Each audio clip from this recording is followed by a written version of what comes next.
L'église est devenue une instance politique où on ne parle plus de Jésus.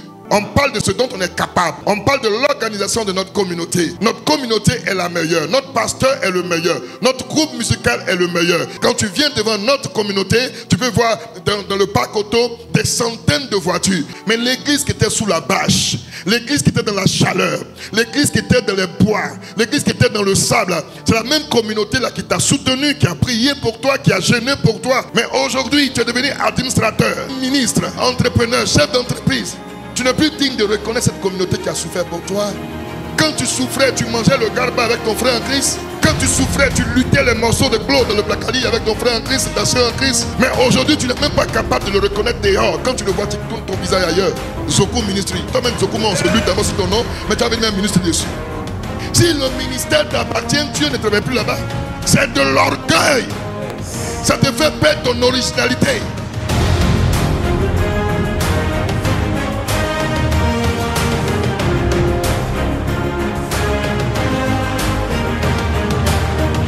Le thème que nous abordons pour quelques semaines, c'est les dangers de l'orgueil. Quand vient l'orgueil, vient aussi l'ignominie. Mais la sagesse est avec les humbles. L'ignominie, c'est le déshonneur extrême, la honte, la peine. L'orgueil en lui-même est une opinion très avantageuse qu'une personne a de ses propres valeurs, au dépend de la considération due à autrui. L'orgueil, c'est la trop haute estime de sa personne. Comprenez que lorsque le diable a tout fait pour vous avoir, de par diverses manières, et qu'il n'arrive pas à vous avoir, la seule âme qu'il utilise, c'est l'orgueil. Croyez-vous que l'écriture parle en vain? C'est avec jalousie que Dieu chérit l'esprit qu'il a fait habiter en nous. Il accorde au contraire une grâce plus excellente. C'est pourquoi l'écriture dit, Dieu résiste aux orgueilleux, mais il fait grâce aux humbles. Dieu nous aime tellement qu'il préserve l'esprit qu'il a fait habiter en nous, mais le préserve avec jalousie, le chérit avec jalousie. Quand je me dis ce texte, je me pose une question de savoir, mais Dieu, c'est toi qui nous as créés. Tu peux nous imposer des choses et personne ne dira mot. Et le Saint-Esprit me répond, je ne vous ai pas robotisé. Je vous ai donné un esprit libre d'arbitrage pour que vous ayez le choix à faire entre marcher avec moi et marcher avec autre chose. Lorsque Satan était dans la présence de Dieu, était un chérubin protecteur, élevé en dignité, le péché n'existait pas. La Bible dit qu'il est le père du péché, de la désobéissance. Donc la désobéissance est née par lui. Il n'a pas été influencé, mais c'est lui-même qui a enclenché son autodestruction. À partir du fait qu'il a décidé de se mesurer, de se comparer à Dieu et à vouloir s'asseoir sur le trône de Dieu. À la différence d'autres péchés, à la différence de plusieurs désobéissances, l'orgueil est motivé par notre choix personnel et non pas une influence quelconque. Et comme le diable sait qu'il ne peut plus nous avoir par des influences qui proviennent de lui, il crée des gens autour de nous qui vont nous aider à toucher quelque chose qui nous opposera à Dieu. Faites attention lorsqu'on vous acclame, lorsqu'on vous célèbre, lorsque chaque fois on vante vos mérites. Parce qu'il y a des gens au milieu de ceux qui vous célèbrent, des personnes utilisées par le diable sans qu'elles ne sachent elles-mêmes. Toute personne devrait fuir les acclamations. Généralement, on ne choisit pas d'être orgueilleux. Mais c'est lorsqu'on se sent trop élevé au-dessus des autres qu'on appuie le bouton de l'orgueil. Lorsque tu décolles et que tu arrives en pole position, l'orgueil te fait chuter sans que tu te rendes compte. Et certaines personnes ont bien décollé dans l'humilité et ont commencé à régresser à cause de l'orgueil. L'orgueil touche les trois éléments, les trois niveaux importants de notre être. L'esprit, l'âme et le corps. L'orgueil s'attaque à l'esprit, à l'âme et au corps. C'est par notre esprit que nous connectons avec l'esprit de Dieu. Et que l'esprit de Dieu vienne se loger en nous. Et que nous vivons par Dieu. Nous assimilons Dieu. Et que nous marchons par Dieu. Mais malheureusement, c'est par ce même esprit que sort l'orgueil. C'est ce même esprit qui produit également l'humilité. Heureux les pauvres en esprit, car le royaume des cieux est à eux. Il y a une différence entre être pauvre en esprit et avoir un esprit pauvre. Être pauvre en esprit, c'est l'absence plutôt de l'arrogance. Quand quelqu'un est pauvre en esprit, ça veut dire qu'il manque d'arrogance, il manque d'orgueil. Mais avoir un esprit pauvre, c'est manquer d'intelligence. Le premier danger de l'orgueil dans l'esprit, c'est la rivalité.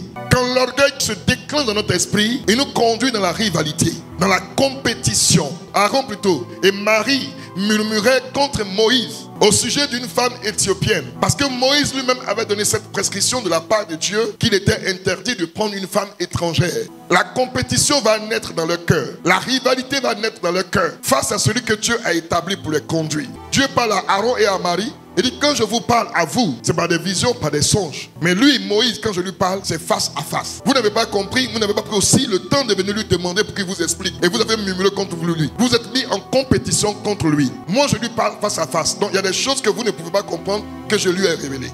La compétition dans l'œuvre de Dieu. Le diable est arrivé à mordre l'église à un tel niveau que Christ n'est plus prôné. L'église est devenue une instance politique où on ne parle plus de Jésus, mais on parle de sa personne, de l'organisation de notre communauté.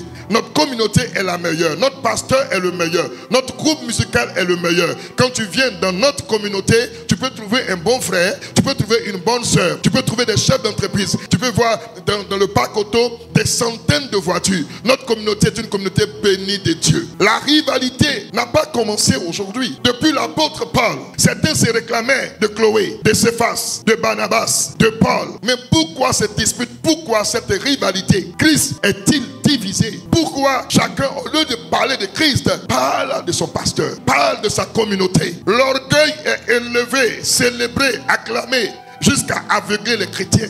On est arrivé à un point où on recrute des gens sur les réseaux sociaux, où on fait des auditions, des castings.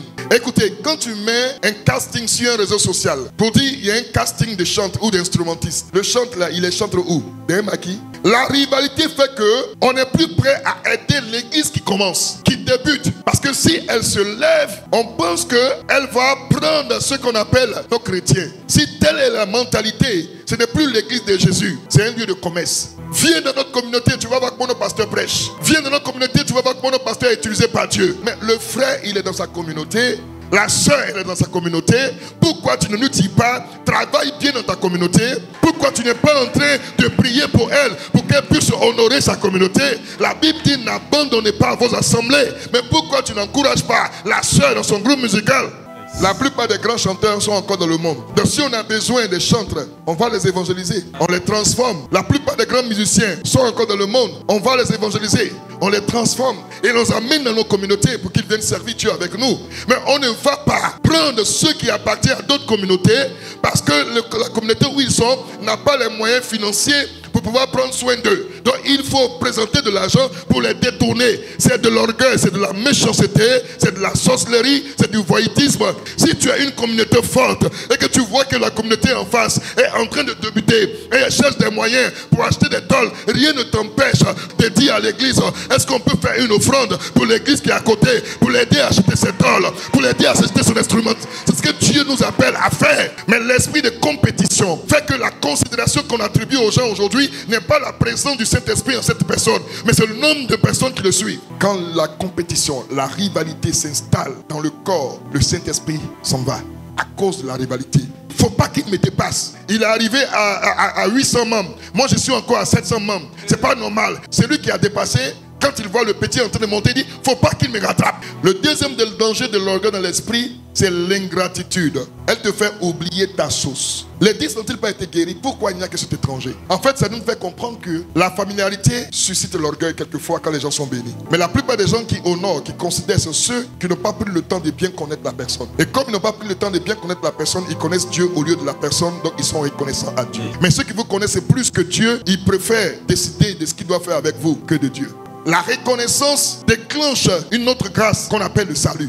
Dans beaucoup d'activités, dans beaucoup de domaines, ce salut-là se manifeste lorsqu'on est reconnaissant. Mais l'ingratitude ici te fait perdre ta source, te fait oublier ta source. Vous allez trouver des frères et des sœurs. Ça fait mal de voir certains pasteurs qui sont en train de gémir, qui sont en train de souffrir. Des gens que je connais, avec qui j'échange quelquefois, qui sont en train de pleurer parce que ces personnes ont prié, ont jeûné, ont encadré, ont encouragé des jeunes frères, des jeunes sœurs qui ont débuté jusqu'à ce que ces gens-là soient élevés de la société. Maintenant qu'elles sont élevées de la société, elles ne considèrent plus ces hommes-là qui ont été une bénédiction pour eux. Elles les voient comme des petits pasteurs. Il faut que je cherche quelqu'un qui est à ma dimension. Ça, c'est l'orgueil. Quand je dirai à mes amis que lui là est mon pasteur, mes amis vont me considérer. C'est l'orgueil qui suscite de telles paroles.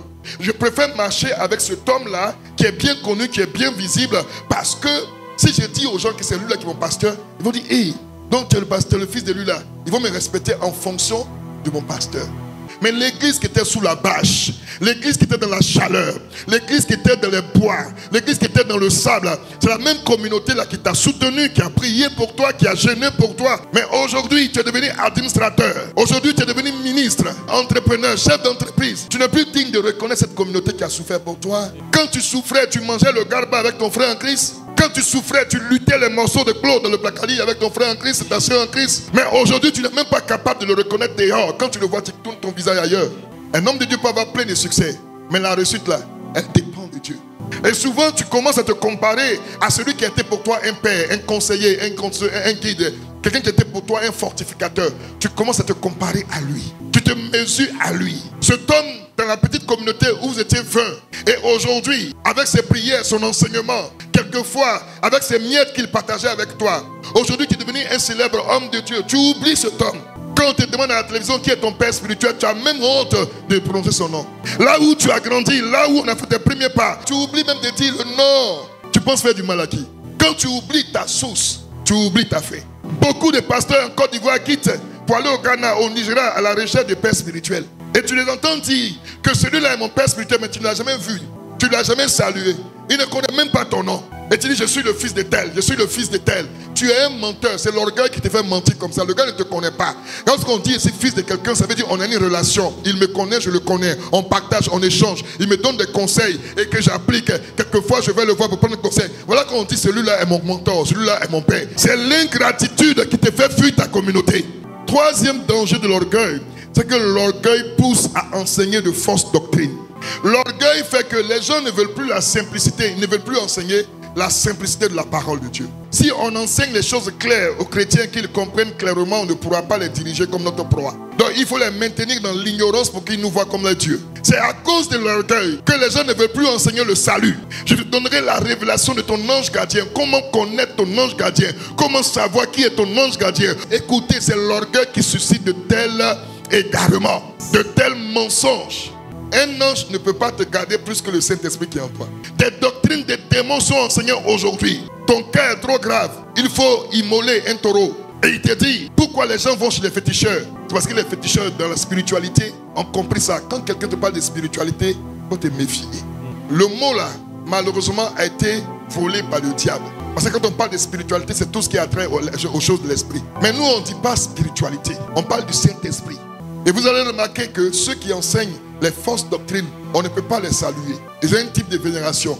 Le quatrième danger, c'est que l'orgueil de l'esprit vous fait perdre votre originalité, votre identité. Ils aiment à être salués dans les places publiques et à être appelés par les hommes maître, maître.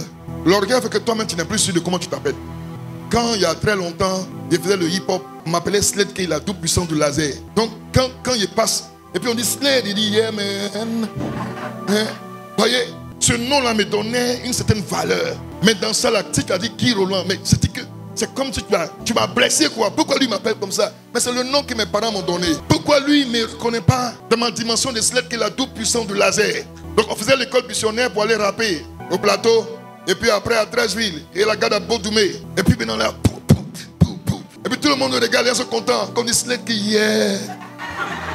C'est dans ce même domaine, malheureusement, que l'église se laisse conduire. On dit, tu es évangéliste. Évangéliste, c'est bon, mais on dirait que c'est pour les enfants. Il est devenu un peu prophète. Non, ça c'est un peu trop pour les enfants.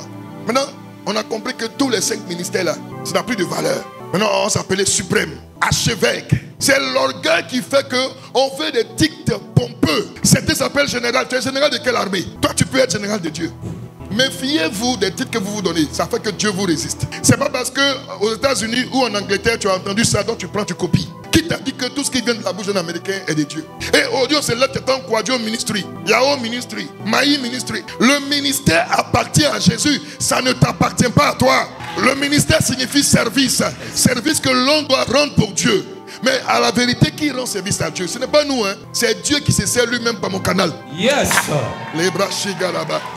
Paul a compris cela. Il dit, je peux tout par celui qui me fortifie. Ça veut dire, s'il n'y a pas quelqu'un qui me fortifie, je ne peux pas. Ministère d'apôtre, de prophète, de docteur, de pasteur, d'évangéliste. Toi, tu as dépassé. Tu as créé maintenant le ministère de Rodrigue. Zoku Ministry. Toi-même, Zoku, on se lutte d'abord sur ton nom, mais tu as mis un ministre dessus. Si le ministère t'appartient, Dieu ne travaille plus là-bas. C'est de l'orgueil. Ça te fait perdre ton originalité. Quand on arrive devant l'église bâtie, on voit ta photo avec la photo de la femme, comme ça, carré. Ici est l'église des temps ministries. Mais si c'est ton église, moi, je fais quoi là-bas? Je suis à la recherche de Jésus, pas à la recherche. Je ne parle pas d'une photo qu'on met pour une affiche, pour annoncer un programme, pour monter l'orateur. Mais je parle de l'église qui a comme emblème ta photo. Est-ce que vous voyez au niveau auquel l'orgueil nous conduit? Parce que les choses avancent, on pense que Dieu est dedans. Mais on peut avoir le succès sans réussir. Le succès émane du monde. La réussite émane du ciel. Et regardez, il y a des gens en Côte d'Ivoire ici là. Si on devait les appeler là, Papa Dion, on l'a appelé sa papauté. Dion Robert. On n'a pas dit pasteur Dion simplement, hein. On a dit sa papauté, la sainteté excellente, Dion Robert. Mais tu vas de la cour, on t'a ramassé lui-même souvent les feuilles. Quand il te voit, mon camarade, ça va? Les gens comme pasteur Mohamed, on n'a pas dit apôtre Mohamed, on dit le cardinal Mohamed Sanogo des nations. Mais on le voit simplement, on dit pasteur Mohamed, et puis il sourit. Bon, toi et moi, on se débrouille. Là, il parle de toi qui me regarde. Toi et moi, on se débrouille. C'est-à-dire, on ne connaît même pas dans le quartier. En même temps, tu es devenu éminence. En même temps, tu es devenu archevêque. C'est pourquoi Dieu ne veut pas élever certaines personnes, parce qu'il connaît leur cœur. Le cinquième danger de l'orgueil de l'esprit, il vous pousse à croire en vous plutôt qu'en Dieu. À votre organisation, en vos principes plutôt qu'en Dieu. Peu importe ta stratégie, si ça amène les regards sur toi plutôt qu'à Dieu, tu as échoué. Voici deux hommes de Dieu, deux apôtres, Pierre et Jean. On leur annonce, les femmes leur annoncent que Jésus est ressuscité. Tout de suite émerveillé, les deux courent pour aller à la tombe. Jean est plus rapide. Il arrive le premier à la tombe, il s'abaisse pour regarder, il n'entre pas. Et celui qui était le moins rapide, il arrive et il rentre. Jean avait le principe de la vitesse et de la rapidité. La vitesse et la rapidité créent beaucoup de succès. Mais Pierre, il avait le principe de la grâce. Le principe de la grâce te fait atteindre le but. Tes principes personnels peuvent te donner du succès, mais c'est la grâce qui te fait réussir. Jeûner, prier, méditer, c'est très bon, mais la grâce est plus excellente. La grâce ne regarde pas ton niveau d'études, ton niveau de connaissance, ton niveau de réalisation. La grâce ne juge pas, ne pèse pas ton compte en banque.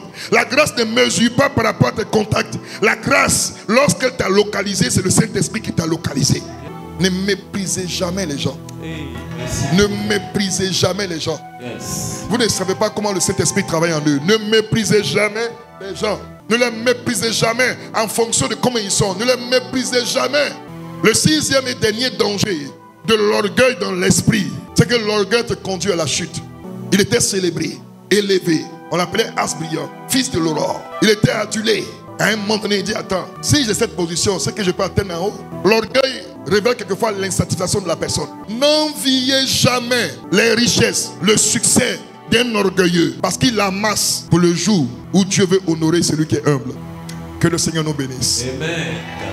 Il faut briser l'orgueil dans l'esprit.